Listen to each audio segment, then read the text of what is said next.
تنهایی همون چیزیه که بعضی‌ها ازش فرار میکنن و بعضی‌ها حاضرن برای چند دقیقه‌اش کل دنیا رو خاموش کنن. ولی سوال اینه، تنهایی خوبه یا بد؟ واقعیت اینه که تنهایی ذاتاً نه خوبه نه بد. مثل آتیشه. اگه بلد باشی ازش استفاده کنی گرمت میکنه، اگه نه میسوزونت. آدمی که نمیتونه تنها بمونه معمولاً خودش رو نمیشناسه. همیشه باید صدایی باشه، آدمی باشه، حواس پرتی باشه، چون سکوت حقیقت رو بلندتر میکنه. اما اون طرف ماجرا هم خطرناکه. یه جایی تنهایی از آرامش تبدیل میشه به انزوا. دیگه نه برای رشد، بلکه برای فرار از آدمها، شکستها و ترسها.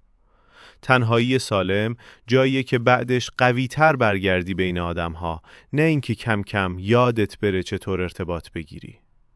پس تنهایی خوبه اگه انتخابت باشه، نه مجازاتت.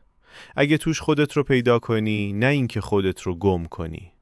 آدم بالغ کسی نیست که همیشه تنهاست.